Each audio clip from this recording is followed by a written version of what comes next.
Praise the lord. దేవునికి మహిమ కలుగును గాక. ఈ సమయంలో పాటల ద్వారా మనం చేసిన ప్రార్థన ద్వారా మన ద్వారా దేవుడు మహిమ పొంది ఉన్నాడని, అలాగనే వాక్య సమయంలోకి మనం వచ్చి ఉన్నాం. దేవుడు వాక్యం ద్వారా మనందరితో మాట్లాడినట్లు ఒక చిన్న ప్రార్థన చేసుకుందాం. పరిశుద్ధుడు అయిన మా ప్రియ తండ్రి, కృపామయుగా మరొక దినాన్ని మాకు ఇచ్చి ఇక్కడికి వచ్చిన బిడ్డల ద్వారా ఈ మాటలు మాకు ఇస్తున్నందుకు స్తోత్రము. వాక్యం వినేటి బిడ్డలకి అనుభూతిని కలిగించండి. ఇది ఆశీర్వాద నన్ను నీ యొక్క ఆత్మ నడిపింపును అనుగ్రహించి వాడుకోవని, మీరే ఘనత మహిమ పొందమని అడిగి ప్రార్థిస్తున్నాను మా పరమ తండ్రి. ఆమేన్. ప్రభునందు దేవుని యొక్క బిడ్డలారా, దయచేసి మనం ఈ సమయంలో దేవుని వాక్యం నుంచి మత్తయి రాసినటువంటి శుభవార్త లేక సువార్త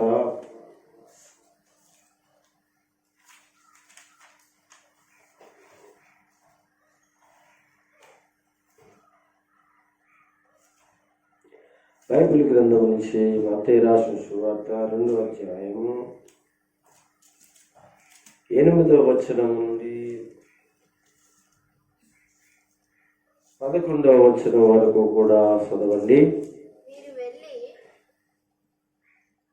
మీరు వెళ్ళి ఆ శిశు విషయమై జాగ్రత్తగా విచారించి తెలుసుకొనగానే నేనను వచ్చి ఆయనను పూజించినట్లు నాకు వర్తమానము తెండని చెప్పి వారిని బెత్లెహేమునకు పంపెను.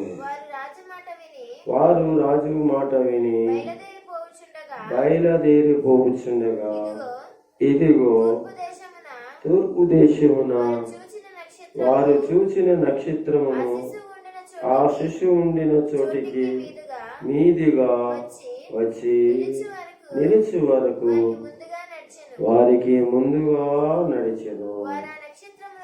వారు ఆ నక్షత్రమును చూచి అత్యానందభరితులై ఇంటిలోనికి వచ్చి తల్లి అయిన మరియను ఆ శిశువును చూసి సాగిలపడి ఆయనను పూజించి వారి పెట్టెలు ఇప్పి బంగారమును సాంబ్రాణిని గోళమును కానుకలుగా ఆయనకు సమర్పించేది. దేవుడికి ఈ మాటల ద్వారా ఈరోజు మీతో మాట్లాడును గాక. ప్రియమేటి దేవుని జనాంగమా, దేవుని పిల్లలారా, ఈ సమయంలో ఇక్కడ మనం చదువుకున్నది లేఖనము లేక ఈ మాటలు మనం చదువుతున్నాము. ఈ మత్తయి రాసిన సువార్త 2వ అధ్యాయం అంతా కూడా యేసు ప్రభు వారి యొక్క పుట్టిన తర్వాత జరిగినటువంటి సందర్భాలు ఇక్కడ ఉన్నాయి. ఇక్కడ మనం 8వ వచనం నుంచి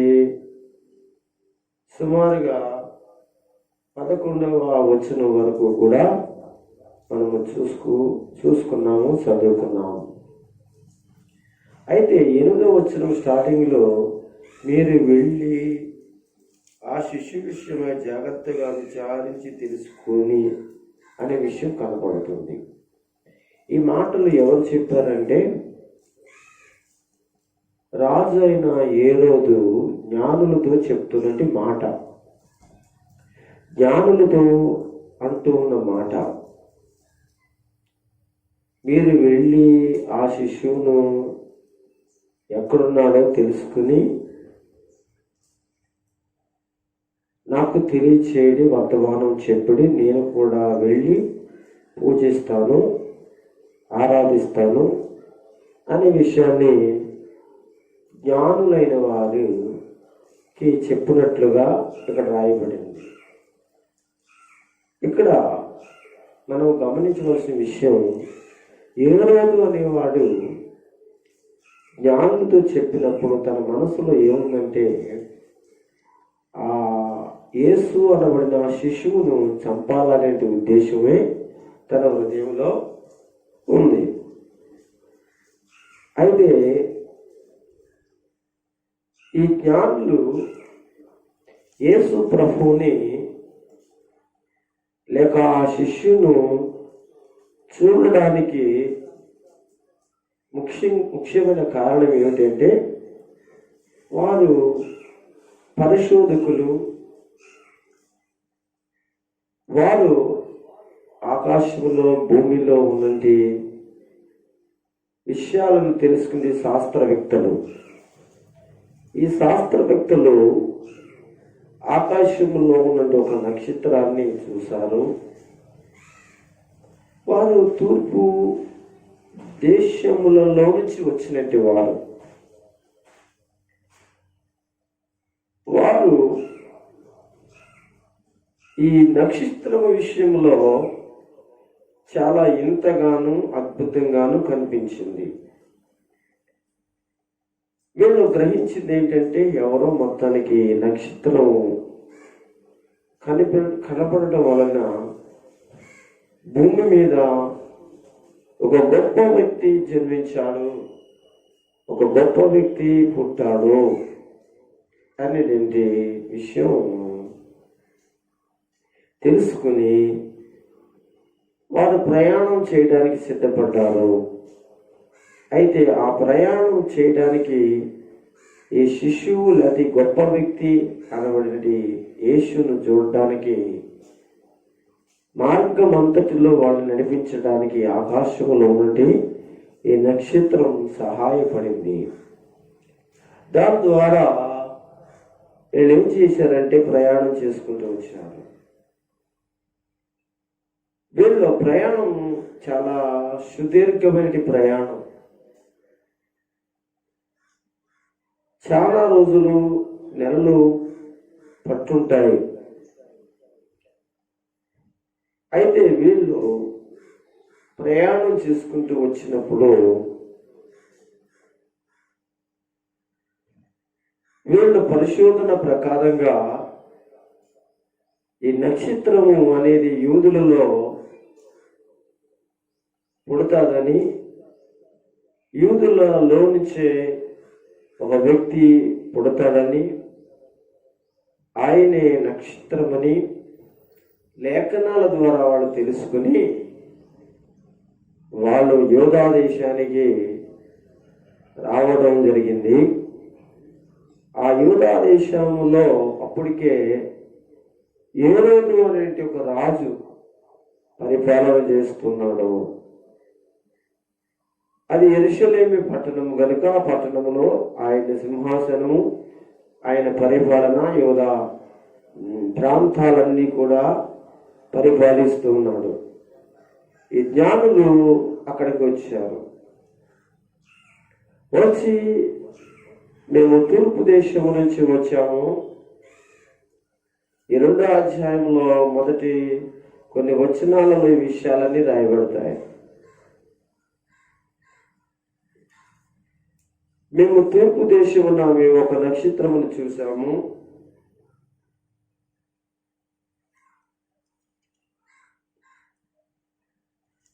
అంటే ఇక్కడ ఈ వచనాలు మనకి తెలియజేయబడుతూ ఉంటుంది. ఆ నక్షత్రమును చూసిన తర్వాత ఆ పుట్టిన నక్షత్రం వలన ఒక వ్యక్తి జన్మించాడని, అందుకే ఆ పుట్టిన వారిని పూజించడానికి, ఆరాధించడానికి మేము ఎంత గొప్ప ప్రయాణం చేసి వచ్చాము. వాళ్ళ ప్రయాణము కొండలలోను, సముద్రములో ఉంటూ లేక ఆయా ఎడారుల్లోంచి చాలా ఇరుకైన ప్రాంతాల నుంచి వాళ్ళు ప్రయాణాలు చాలా కష్టతరంగా ప్రయాణం చేసి వచ్చి యెరూషలేములో ఉన్నంటి ఆ రాజుని కలుసుకోవడం జరిగింది. ఆయన పేరు హేరోదు. హేరోదుకి జ్ఞానులు చెప్పింది ఏంటంటే, యేసుక్రీస్తు వారి యొక్క జన్మ రహస్యము నక్షత్రముల గురించి చాలా వివరంగా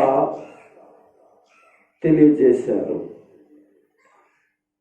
అతడు ఖచ్చితంగా అన్ని విషయాలు కనుక్కున్నాడు. మేము యూదుల రాజుగా పుట్టిన వారిని ఆరాధించడానికి వచ్చాము అనగానే అప్పటికే యూదుల రాజు హేరోదు గనుక తన సింహాసనాన్ని మరొక వ్యక్తి కూర్చోకూడదు అనేటువంటి మనసు కలిగిన వాడు. అందుకే కపటోపాయముగా లేక దురుద్దేశంతో అతని గురించి బాగా వివరంగా తెలుసుకున్నాడు. యాజకులను, శాస్త్రులను వీళ్ళందరినీ పిలిపించి పెద్ద మీటింగ్ పెట్టి జ్ఞానుల ఎదుట ఈ విషయాలను కనుక్కున్నప్పుడు యేసు ప్రభు పుడతాడని, ఈ విషయాలన్నీ కూడా ఆయన బెత్లెహేములోనే పుడతాడని, యూదా దేశంలోనే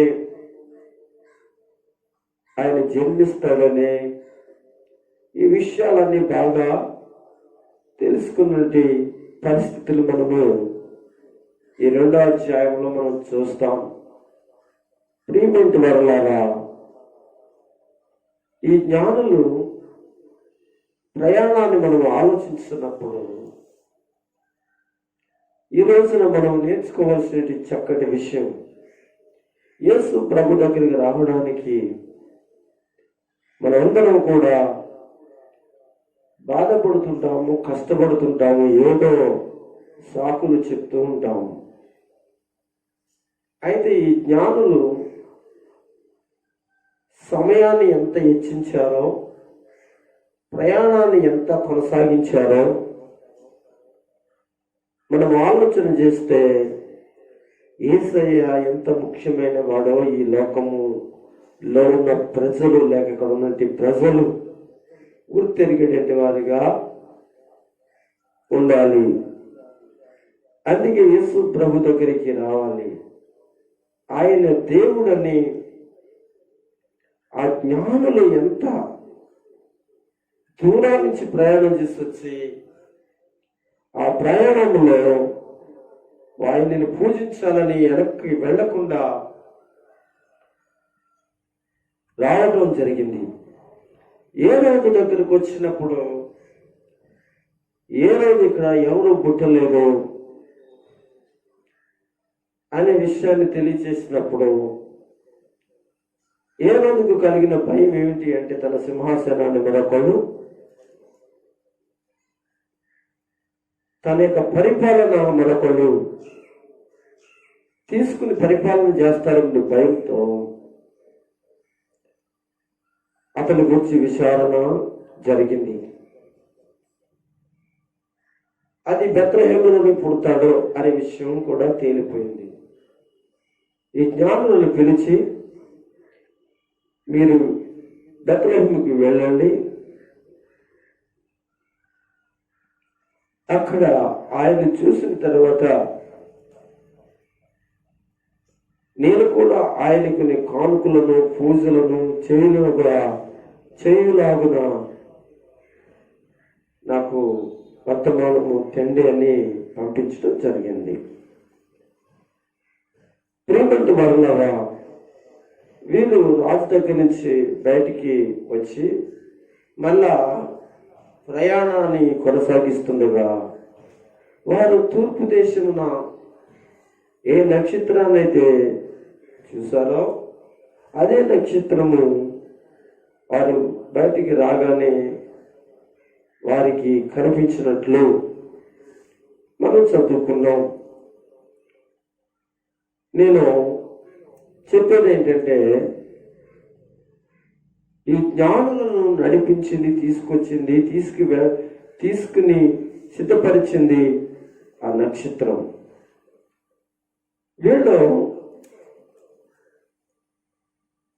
యోగా దేశములో ఉన్నటువంటి బెత్లెహేము యెరూషలేమునికి రాగానే వీరు శారీరకంగా ఆలోచన చేసి, రాజు పుట్టాలి అంటే రాజవంశంలోనే రాజుల కుటుంబంలోనే పుడతాడు. ఆనాడు యూదా దేశంలో లేక యెరూషలేములో పరిపాలన చేస్తున్నంటి హేరోదు రాజు ఇంటిలో పుట్టుంటాడని శారీరకంగా ఆలోచన చేసినట్టు వ్యక్తులుగా మనం కనపడుతున్నారు. కానీ అక్కడ ఆయన కనిపించలేదు కనుక బయటకు వచ్చారు. తిరిగి ఏ నక్షత్రం అయితే వాళ్ళకి దారి చూపించి నడిపించిందో అదే నక్షత్రం మీద మళ్ళా వాళ్ళు ఆధారపడి ప్రయాణం చేస్తున్నారు. ప్రియమేంటి దేవుని పిల్లలారా,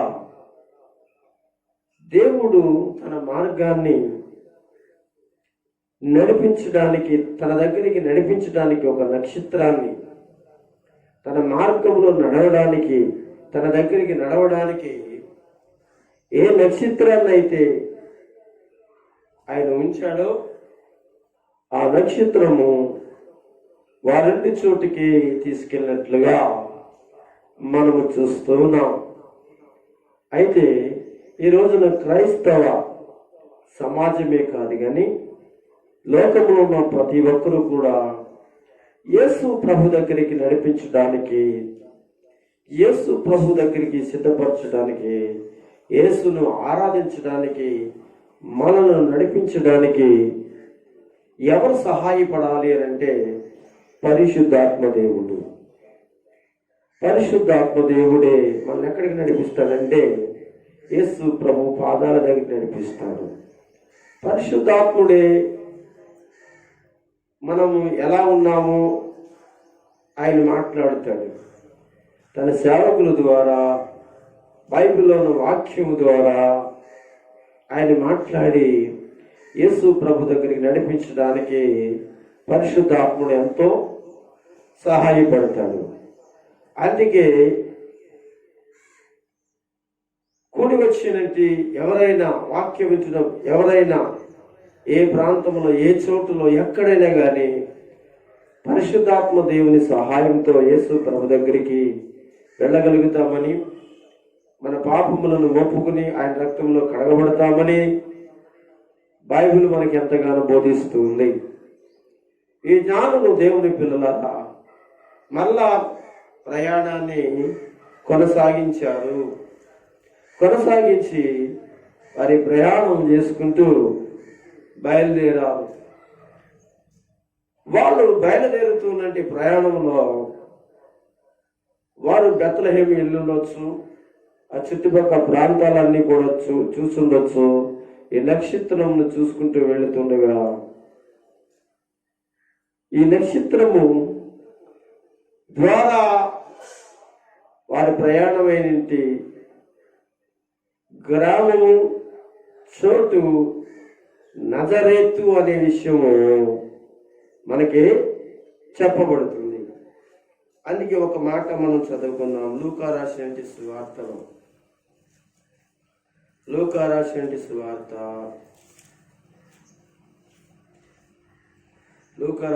సువార్త ఒక 2 విషయాలు చదువుతాం. 2వ అధ్యాయం 21 నుంచి కొన్ని సంగతులు చదవండి. ఆ శిశువునకు సున్నతి చేయవలసిన 8వ దినమున వచ్చినప్పుడు గర్భమందు ఆయన పడకమునుపు దేవదూత చేత పెట్టబడిన పేరు యేసు అను పేరు వారు ఆయనకు పెట్టిరి.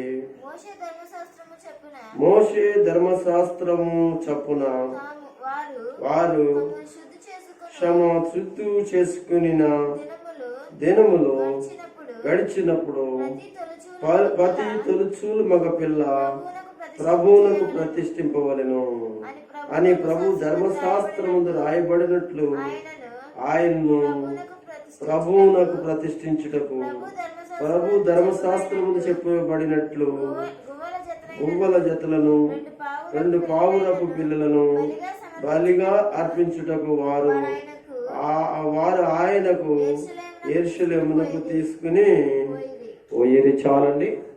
ఇక్కడ ఏలదు దగ్గర చెప్పబడిన విధంగా ఈ జ్ఞానులు గాని శాస్త్రులు యాజకులు పరిశోధించే ప్రకారంగా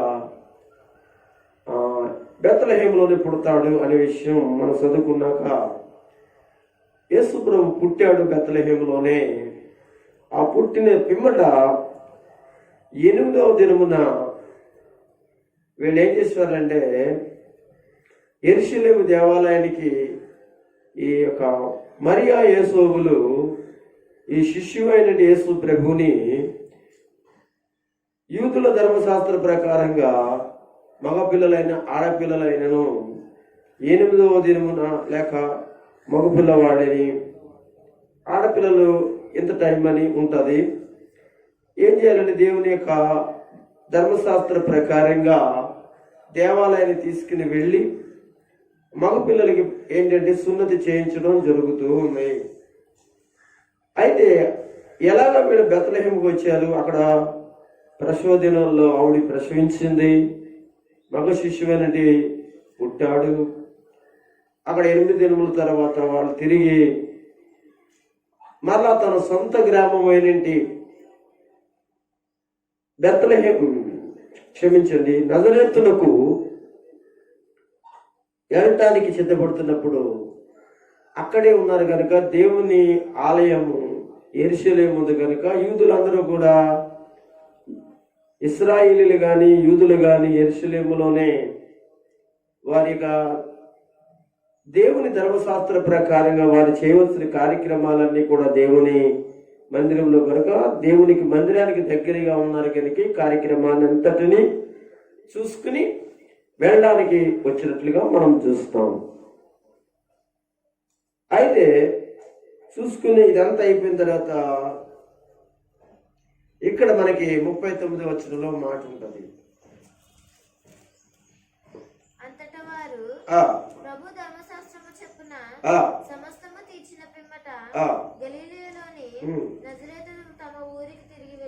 చూడండి, వీరు తిరిగి ఎక్కడికి వెళ్ళారు అని అంటే అంతటా వారు ప్రభు ధర్మశాస్త్రం మరి చెప్పినట్లుగా ఆ ధర్మశాస్త్ర ప్రకారంగా యేసు ప్రభుకి 8వ దినమున ప్రతిష్ఠ చేయటము, సున్నత చేయటం ఇవన్నీ జరిగాయి. ఇప్పుడు ఇదంతా తీరిన తర్వాత తిరిగి ఎక్కడి నుంచి వచ్చారో అక్కడికే వెళ్ళదు. ఎక్కడి నుంచి వచ్చారో వీళ్ళు బెత్లెహేమునకు గలిలయలో నుండి నజరేతు అనే ఊరు నుంచి బెత్లెహేముకు వచ్చారు. బెత్లెహేములో వచ్చిన తర్వాత మరియా ప్రసవ దినం నిండాయి, అక్కడ కానుపు వచ్చింది. ఈ తర్వాత యేసు పుట్టాడు. వారు తిరిగి వెళ్ళడానికి ముందుగా ఏం చేయబడింది అంటే యెరూషలేము దేవుని ఆలయంలో ప్రతిష్ఠిత యేసు ప్రభుకి చేసి సున్నతి చేయించడం జరిగింది. ఎంత తీరిన తర్వాత తిరిగి వీళ్ళు ఎక్కడికి వెళ్ళారు అంటే గలీలలో నుండి నజరేతు అనే ఊళ్ళోనికి వెళ్ళినట్లు ఇక్కడ చూస్తాం. ఇదంతా జరిగిన తర్వాత జ్ఞానులు యెరూషలేము రావడం, ఆ తర్వాత హేరోదుని అడగడం, ఈ తర్వాత బెత్లెహేములోనే పుడతాడని లేఖనాలు తెలుసుకోవడం, వారు తిరిగి ప్రయాణం అవ్వడం అవుతూ ఉంటే రాజు నేను కూడా ఆయన పూజించలాగా నాకు వర్తమానం చెప్పనడం, ఇలా తిరిగి బయటికి రాగానే తూర్పు దేశమున ఏ నక్షత్రమునైతే వారు చూశారో, ఏ నక్షత్రమునైతే వారు చూసి ప్రయాణం చేశారో, యూదా దేశం అనేటువంటి యెరూషలేము ప్రాంతాలకు వచ్చారో అదే నక్షత్రం వాళ్ళు కనబడి వాళ్ళు నడిపించినట్లుగా మనం చూస్తాము. అయితే ఈ నక్షత్రము శిష్యు ఉండిన ఆ చోటికి నడిపించడమే కాకుండా ఆ ఇంటి దగ్గరకు, ఆ ఇంటి మీదకి, లేక ఆ ఇంటి దాకా, ఆ ఇంటిలోనికి ఆ నక్షత్రాన్ని నడిపించినట్లుగా మత్తయి సువార్తలో ఇందాక మనం చదువుకుంటూ ముందుకి కొనసాగించి కొన్ని సంగతులు నేర్చుకున్నాం. ఇప్పుడు వీళ్ళు బయలుదేరిన తర్వాత ఆ ప్రాంతం అంతా తిరిగి, యెరూషలేము ప్రాంతం తిరిగి, ఆ చుట్టుపక్కల ప్రాంతాలు తిరిగి, బెత్లెహేము కూడా తిరిగి ఉంటారు. శివరాగిరికి నక్షత్రమే వాళ్ళకి ఆధారము, దారి అయింది కనుక వీళ్ళ మార్గం మళ్ళా గలీలా దేశానికి నడిపించడం, సిద్ధపరచడం మనం చూస్తాం. ఈ నక్షత్రం సిద్ధపరిచిన చోటికి వెళుతూ ఉన్నారు. వీళ్ళు నజరేతు అనే ఊరికి వచ్చారు. ఒక ఇంటిలో ఆ శిశువును, మరియా, యేసోపును మనకి కనిపిస్తున్నారు. ప్రియమైన వాళ్ళంతా ఆ ఇంటిలోనికి, ఆ ఇంటి దగ్గరికి రాగానే ఈ జ్ఞానులు ఆ శిష్యుని చూసి అత్యానందభరితులయ్యనట్లుగా కనబడుతున్నది. వారి హృదయము ఉప్పొంగుచున్నది. అప్పుడు దాకా వాళ్ళు ఎంత దూరం ప్రయాణం చేశారో, ఎంత దూరం నుంచి వచ్చారో, ఎంత మర్చిపోయి ఆ శిష్యుని చూడగానే వారికి ఎంతో ఆనందం హృదయం నుంచి పొంగుకొచ్చింది. అంత మాత్రమే కాకుండా ఆయన దగ్గరికి సమీపించినప్పుడు అక్కడ ఆయన పూజించడానికి, ఆయన ఆరాధించడానికి వాళ్ళ మనసులు, వాళ్ళ మోకాళ్ళు, వాళ్ళ శరీరం అంతా ఉపయోగించి సాష్టాంగ నమస్కారం చేశారని, వాడు లోబడ్డారని మనం చూస్తున్నాము. ఈ భాగంలో మనం ఆలోచన చేస్తే వీరు చాలా జ్ఞానులు, పెద్దవారు వయసులో. ఈ యొక్క బాలుడు లేక శిశువు, బాలుడు కూడా కాదండి, శిశువు అనేవాడు వాడు ఇతనికి సాష్టాంగ నమస్కారము, పూజలు అందిస్తున్నట్టు వీరికి అందుకుంటున్న ఈ శిశువునకు ఎంత వ్యత్యాసము అంటే, ఈయన నిత్యముగా ఈ లోక రక్షకుడని, ఈ లోకాన్ని ఉద్ధరించడానికి వచ్చాడని, ఈ లోకాన్ని రక్షించడానికి వచ్చాడని వారెంతో నమ్మినంటి విశ్వాసాన్ని మనం ఇక్కడ ఈ మత్తయి సువార్త 2వ అధ్యాయం 10-11 వచనాల్లో మనకి కనిపించుచూ ఉన్నది. ప్రియమైన వాళ్ళారా, అంతంత మాత్రమే కాకుండా ఇంకా ఏం జరిగింది అని అంటే, ఈ సమయంలో మనం గమనిస్తే వారు అంత దూరాన్నించి యేసు ప్రభువుని ఆరాధించడానికి, పూజించడానికి తో పాటు ఏం జరిగిందంటే వారు తీసుకొచ్చినటువంటి కానుకలు ఇక్కడ మనకి కనబడుతున్నాయి. మనం చదువుతాం 10-11 వచనాలు, 2వ అధ్యాయం మత్తయి సువార్త 2వ అధ్యాయం 10-11 వచనాలు చదవండి. గమనించారా? వారు ఆ నక్షత్రమును చూసి అత్యానందభరితులై, చూడండి ఇంటిలోనికి అండి. ఎక్కడ ఈ ఇల్లు ఎక్కడ ఉందంటే గలీలల దేశంలో నజరేత్ అనే ఊరిలో ఉన్నంటి ఆ ఊరిలో, నజరేత్ అనే ఊరిలో ఇంటిలోనికి వచ్చి తల్లి అయిన మరియను ఆ శిశువును చూసి ఏం చేస్తున్నారు? సాగిలపడి, అబ్బా ఎంత మంచి, సాగిలపడి ఆయనను పూజించి ఏమి విప్పారటండి? తమ పెట్టెలను ఇప్పి బంగారమును, సాంబ్రాణిని, బోళమును కానుకలుగా ఆయనకు సమర్పించిరి. ఏమి విప్పారటండి? వారి తీసుకొచ్చినటువంటి కానుకలు ఏవైతే ఉన్నాయో, ఆ పెట్టెలు ఏమన్నాయో చూడండి. ప్రియమైన వారులారా, మీరు గమనించారు, ఇక్కడ గమనించాలి. దేవుని మాటలు చెప్తున్నాయి.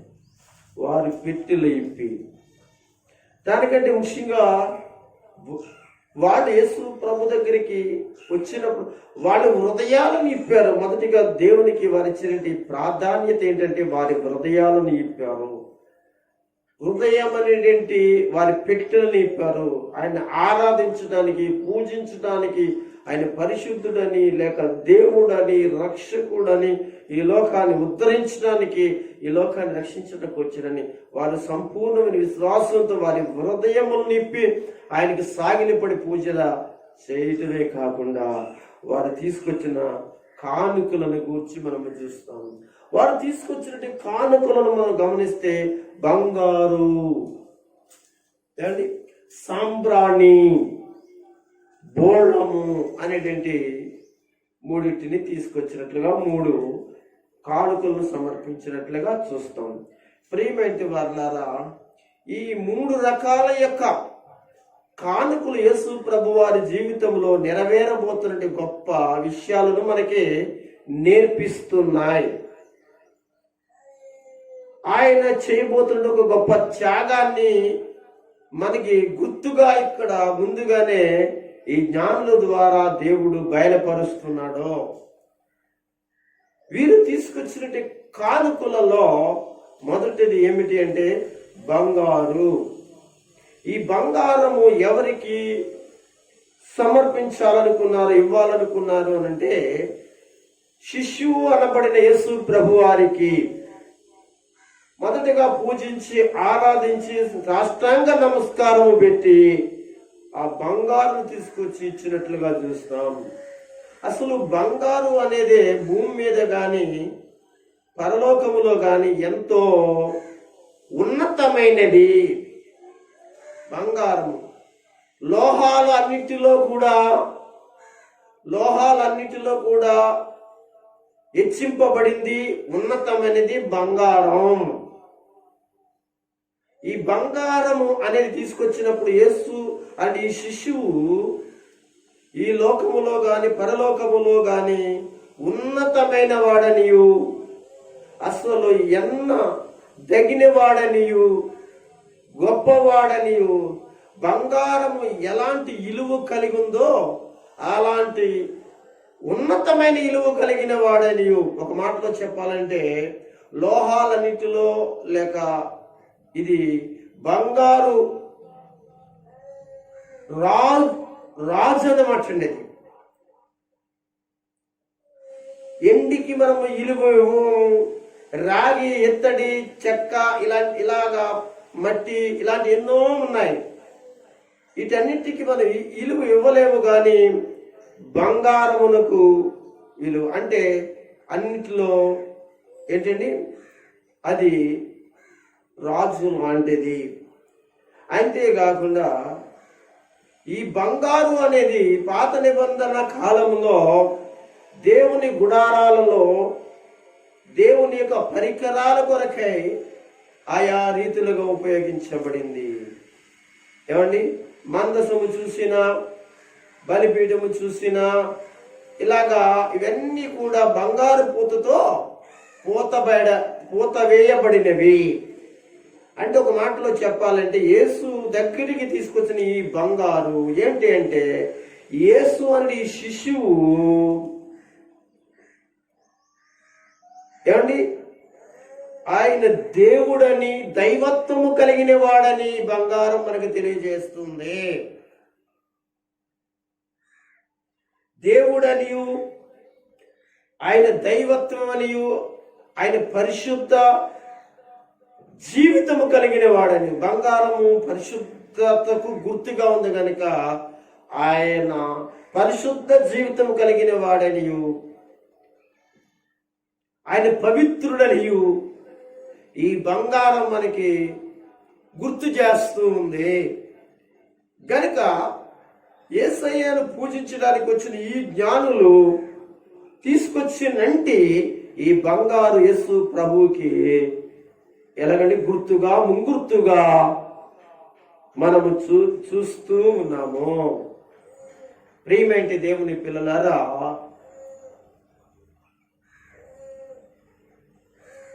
ఆయన పరిశుద్ధుడు, ఆయన పవిత్రుడు, ఆయన నిర్మలుడు, పాపుల్లో చేరక ప్రత్యేకమైనటి వాడు, నాలో పాపం ఉందని నిరూపించేవాడు ఎవడైనా ఉన్నాడా అనేటువంటి విషయాలను భూలోకములో చెప్పినప్పుడు ఆయన గురించి మాట్లాడుతున్న లేఖనం ఆయన పరిశుద్ధుడు, అనే విషయాన్ని తెలియజేస్తుంది. ఆ పరిశుద్ధమైన దేవుడు ఈ లోకములో నుండి యావత్ భూమి మీద నుండి ప్రజలందరినీ రక్షించి పరిశుద్ధపరచడానికి వచ్చినట్టు యేసు అని చెప్పడానికి బంగారుని ఏం చేస్తారంటే వాళ్ళు ఆయనకి సమర్పిస్తూ ఈయన పరిశుద్ధుడు అనేటువంటి విషయాలను మనకి గుర్తు చేస్తూ ఉన్నారు. ఎవరు? పరిశుద్ధాత్మ దేవుడు. ఇంకా కొంచెం ముందుకి వెళితే రెండవది సాంబ్రాణి. ఈ సాంబ్రాణి అనేది పాత నిబంధన కాలంలో దేవుని ఆలయంలో ధూపం వేయటం జరుగుతుంది. ఈ ధూపం అనేది ప్రార్థనకు గుర్తుగా ఉంది. ఈ ధూపం ప్రార్థనకు గుర్తుగా ఉంది. ఇక్కడ సాంబ్రాణి ప్రార్థనకి గుర్తుగా ఉంది. పాత నిబంధనలో ఇశ్రాయేలీలు దేవుని యొద్దకు వచ్చినప్పుడు యాజకుడు దేవుడు వచ్చిన వారి ప్రార్థనలు, యాజకుడు ప్రార్థనలు దేవుడు ఆలకించినట్లుగా ప్రార్థనకి గుర్తుగా సాంబ్రాణిని సమర్పించేవారు, ధూపము వేసేటువంటి వారు. ఈ సాంబ్రాణిని యేసు ప్రభు వారి దగ్గరికి లేక ఈ శిష్యు వద్ద దగ్గరికి తీసుకుని వచ్చాడు. అంటే యేసు ప్రభు వారు జీవితాన్ని మనం ఆలోచన చేస్తే ప్రార్థనా జీవితంలో గుర్తుగా ఉంది. ఒక మాటలో చెప్పాలంటే దేవునికి భూమి మీద ఉంటే మనుషులకు మధ్యవర్తిగా ఆయన ఏమై ఉన్నాడంటే యాజకుడై ఉన్నాడు అని చెప్తున్నది. ఏప్రిల్ రాసిన పత్రికలో ఆయా పుస్తకాలు చదవక్కర్లేదు. ఆయన ఎవరంటండి? ఏండి? ఆయన ప్రధాన యాజకుడు. అంటే యాజకుడు, ప్రధాన యాజకుడు అనబడిన ఈయన అంటే యాజకులు, ప్రధాన యాజకులు ఏం చేస్తారు అంటే దేవుని ఆలయంలో ధూపం వేస్తారు, ప్రార్థనకు గుర్తుగా ఉన్నట్టు ధూపం వేస్తారు. అంటే ఇప్పుడు ఈయన మానవులందరి కొరకై వాళ్ళందరినీ అనగా తన ద్వారా తన మధ్యవర్తిగా ప్రభు యొక్క పాదాల దగ్గర ప్రార్థన చేశాడు. చాలాసార్లు ఆయన బైబిల్ గ్రంథంలో ఈ లోకం కొరకు రాత్రు పగళ్ళు ప్రార్థన చేస్తున్నట్లుగా గెత్సేమనే తోటలో, ఆయా కొండల్లో, పర్వతాలలో, సముద్రాల దగ్గర అక్కడ ప్రార్థన ఎక్కడెక్కడో ప్రార్థన చేశాడు. అంతేకాకుండా ఆయన సిలువలో కూడా ఆయన ప్రార్థించాడు. ఆయన మరి బ్రతికి మరి చనిపోయి లేచి అనగా వెళ్ళిపోయే వరకు కూడా ప్రార్థన చేశాడు. ఇప్పుడు ఆయన వెళ్ళిన తర్వాత కూడా పరలోకంలో దేవుని కుడిపార్శ్వం మీద దేవుని వాక్యంలో పౌలు గారు చెప్పినట్లుగా కొరింథీయులకు రాసిన పత్రికలో కాదండి రోమీయులకు రాసిన పత్రికలో రాయబడినట్లుగా ఆయన ఆ యొక్క పరలోకమందు ఈ రోజు వరకు కూడా మన అందరి కొరకు ప్రార్థన చేస్తున్నట్టే ప్రార్థనా వీరుడైనటి యాజకుడుగా, ప్రధాన యాజకుడుగా ఈ సాంబ్రాణి మనకు గుర్తు చేస్తూ ఉంది. ప్రియమేటి వారులారా గమనించండి. అంతేకాకుండా ఇక్కడ ఇంకా మనకి తెలియజేసే విషయం ఏమిటి అంటే బోళము కూడా తీసుకొచ్చి సమర్పణ చేసినట్లుగా మనం చూస్తాం. ఈ బోళము అనేది ఏంటో తెలుసండి, శ్రమ జీవితానికి గుర్తుగా ఉంది. ఈ బోళము చనిపోయిన శరీరాలు, బాడీలు ఉంటాయి చూసారా, వాటికి ఏం చేస్తారంటే వీటిని పూస్తారనమాట. ఈ బోళం మీరు గమనించాలి. చరిత్రలోకి వెళితే రాజులైన వారు, ఐగుప్తి రాజులు, ఇతర రాజులు, పెద్ద పెద్ద రాజులందరూ కూడా వారి యొక్క శరీరాలు కుళ్ళిపోకుండా, పాడైపోకుండా ఎంత కాలమైనా అది ముందులాగిన ఆ చనిపోయిన శరీరాలకి ఏం చేసేవారో తెలిసి ఈ బోళాన్ని ఏం చేశారు, పూసేవారు. పూసి సమాధి చేస్తే అది తర్వాత ఆ సమాధి చూస్తే ఆ యొక్క శరీరాలు కుళ్ళిపోకుండా ఉంటాయి. అంటే ఇక్కడ మనకేం కనపడుతుంది? ప్రభు అయిన యేసు క్రీస్తు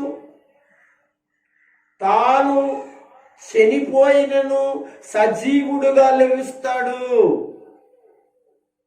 ఆయన శ్రమ జీవితం అంటే ఏంటి? శ్రమ జీవితం అంటే ఆయన శిలువలో లోక ప్రజలందరి కొరకు గాయపడి చనిపోయి సమాధి చేయబడటం, ఆయన తిరిగి 3వ దినమును లెగడం అనే దాన్ని ఇది గుర్తుగా వీళ్ళు తీసుకుని వచ్చారు. ఈ బోళ్ళము ఈ శరీరానికి పూస్తే, ఈ శరీరానికి పూయబడితే ఈ శరీరము కుళ్ళు పట్టుకోకుండా పాడవ్వకుండా ఎలా ఉంటుందో అనే మాటకి అర్థాన్ని ఇచ్చినట్లుగా గుర్తుగా యేసయ్య సజీవుడుగా ఆయన బ్రతికి ఉంటాడు. ఆయన శరీరం కుళ్ళిపోదు. ఆయన శరీరము కుళ్ళిపోవటం అనేది జరగదు. ఒక ప్రవచనము చెప్పబడింది దావీదు ద్వారా అపోస్తుల కార్యములు. అది ఒక్క మాట చదువుకున్నాం.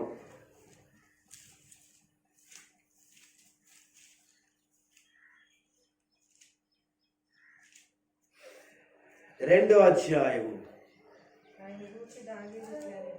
25వ వచనం కింద చదువుకున్నాం.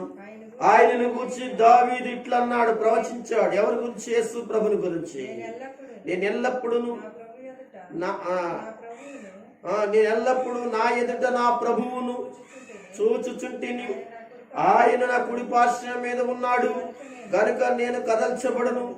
కావున నా హృదయం ఉల్లసించుతున్నది, నా నాలుక ఆనందించుతున్నది, మరియు నా శరీరము కూడా నిరీక్షణ కలిగి నిలకడగా ఉండెను. నీవు నా ఆత్మను చూడండి, నీవు నా ఆత్మను పాతాళములో విడిచిపెట్టవు. నీ పరిశుద్ధిని అంటే యేసు ప్రభుని గురించి మాట్లాడుతున్నాడు దావీదు. ప్రవచించాడు కీర్తన గ్రంథములు. దాన్ని పేతురు మరలా జ్ఞాపకం చేస్తూ ఉన్నాడు. నీ పరిశుద్ధిని కుళ్ళ పెట్టనీయవు, నాకు జీవ మార్గములు తెలిపితివి. చాలండి. ఇక్కడ మనం చూసుకున్న మాట ఏంటంటే, నీవు నా ఆత్మను పాతాళములో విడిచిపెట్టవు. నీవు నా ఆత్మను పాతాళం విడిచిపెట్టవు. దావీదు గురించి కాదు ఆ మాట. ఎవరి గురించి? యేసు ప్రభుని గురించి. ఆయన సమాధి చేయబడి తన ఆత్మ దేవుని బిడ్డలారా 3వ దిన తన యొక్క కుళ్ళిపోకుండు నట్లుగా తన శరీరంలోకి మళ్ళీ ప్రవేశించి ఆయన 3వ దినమున పునరుద్ధానుడిగా లేచున్నాడు. దానికి సూచనగానే ఏం తీసుకొచ్చారు వీళ్ళు? జ్ఞానులు బోళము తీసుకొచ్చారు. ఈ బోళం అనేది అలాగే శరీరానికి పూసేది. పూసిన ఆ యొక్క శరీరము ఎప్పుడు కూడా అది ఎలా ఉంటదంటే కుళ్ళిపోకుండా ఉంటుంది అనే విషయాన్ని జ్ఞాపకం చేస్తుంది. అంటే ఈ మూడింటిని మనం చూసినప్పుడు, లేక మూడింటిని వాళ్ళు అనగా తీసుకొచ్చినప్పుడు దైవ సిద్ధానుసారంగా వాళ్ళు రేపు అంటే ఈరోజు కాదండి, అంటే 2022 సంవత్సరాల కిందట యేసు ప్రభు పుట్టాడు కనుక ఆయన రేపు చేయబోతున్న కార్యం ఏదుందో ఈ జ్ఞానుల ద్వారా ఈ బంగారు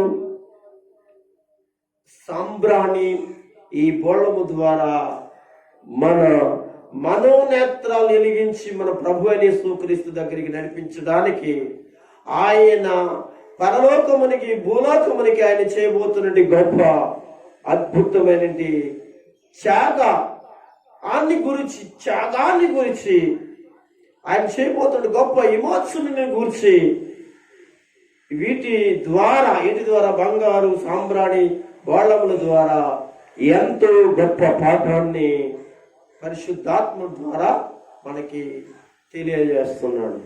కనుక ఈ వాక్యమును బట్టి ఈ వాక్యమును ప్రతి ఒక్కరును కూడా దేవుని లేఖనాలలో ప్రతి మాట సత్యమే, ప్రతి మాట కూడా నిత్యమే. వాటిని అనుసరించి జాగ్రత్తగా గమనించినట్లయితే మనం యేసు క్రీస్తుకు అతి సమీపంగా ఉండి ఆయన రాకడ కొరకు భూమి మీద సిద్ధపడతాం. కనుక అటు యేసుని ఆరాధించడానికి వచ్చినండి, లేదా క్రిస్మస్ చేయడానికి వచ్చినండి. క్రిస్మస్ అంటేనే క్రీస్తుని ఆరాధించటం. కనుక అంత గొప్ప వ్యక్తులు, ఈ తర్వాత ఎంతో మంది మహానుభావులు ఈ రోజు వరకు కూడా ఆ యేసుని ఆరాధించుచున్నారు.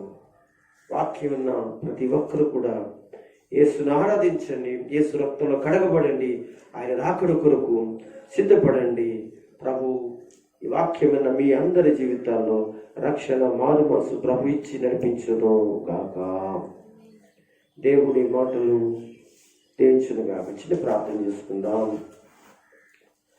పరిశుద్ధులను ప్రేమగల తండ్రి, మా మంచి దేవుడా, ఈ దినము ఈ యొక్క మధ్యాహ్న కాలంలో మాకు మీరిచ్చిన వర్తమానం బట్టి స్తోత్రములు. ఎంతమంది అయితే ఈ వర్తమానమును విన్నారో వారందరిని బట్టి ప్రార్థిస్తున్నాను.